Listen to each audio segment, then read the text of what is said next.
Professor, boa noite.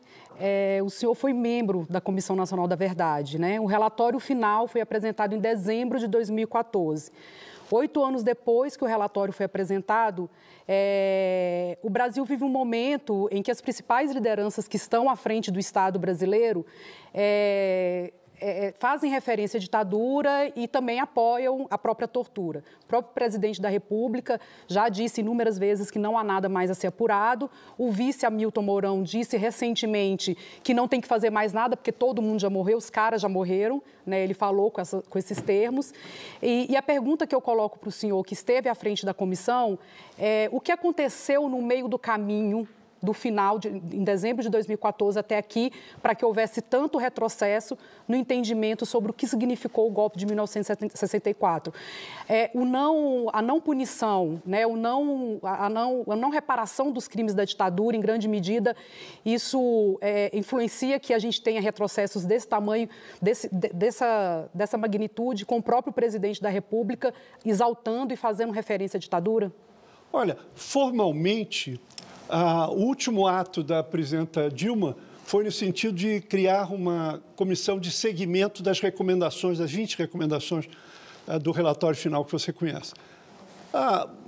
Na verdade, o relatório da Comissão da Verdade foi jogado no lixo pelo governo golpista do presidente Temer. O primeiro ato dele, a primeira canetada, foi a extinção do Ministério dos Direitos Humanos. Isso é extremamente simbólico, uma coisa que todos os governos democráticos, desde o governo civil do presidente Sarney até a presidenta Dilma, construíram toda a operacionalidade dos direitos humanos, foi por água abaixo, a partir do impeachment, do golpe parlamentar contra a presidenta Dilma.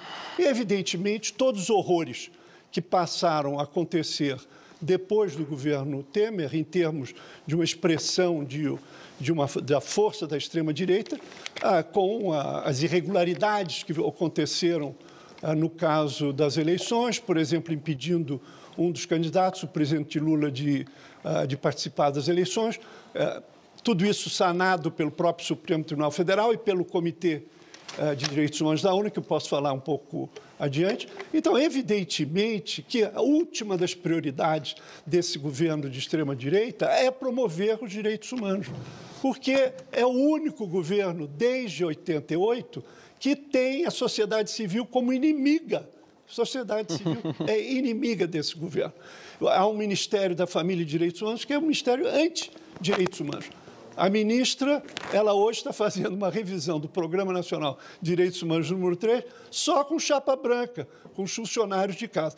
E, além do mais, essa política anti-direitos humanos vai na direção de todos os preconceitos que são anunciados pelo governo. Como você disse, da celebração da tortura, é um governo anti-mulher, antifeminista. Eu não conheço outro governo mais radical em termos de antifeminismo do que a Alemanha nazista. É uma proposta absolutamente anti-mulher. Depois, o racismo em relação à maioria da população negra hoje no Brasil e o genocídio em relação aos povos indígenas. Nesse receituário é impossível. Agora, a única coisa que conta é a resistência da sociedade civil. Hoje nós temos o meu saudoso amigo cientista político Alfred Stepan, que dizia que a sociedade civil tinha sido a estrela da transição. Hoje a sociedade civil, que você também sabe isso, está muito mais forte do que 1964. Talvez isso dê alguma esperança. O senhor acha que o conteúdo dele, em grande medida, contribuiu com o impeachment da presidenta Dilma, da ex-presidenta Dilma? Uma vez que acirrou os ânimos dos militares que...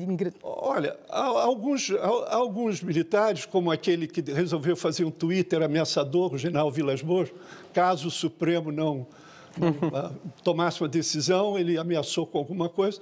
E o general Mourão, ele sabe muito bem que há um numeroso contingente de agentes do Estado vivendo muito bem com suas pensões, que nenhum deles foi condenado. Infelizmente, pela manutenção da lei de anistia, que foi corroborada pela Corte Suprema, e impede que os criminosos sejam processado e julgado. A última coisa que eu vou dizer, tem uma colega minha, a Catherine Sicken, que fez uma pesquisa entre os países da América do Sul, aqueles que condenaram os torturadores, os mandantes e os ditadores, têm muito mais condição para defender, promover os direitos humanos do que o Brasil, como você bem descreveu.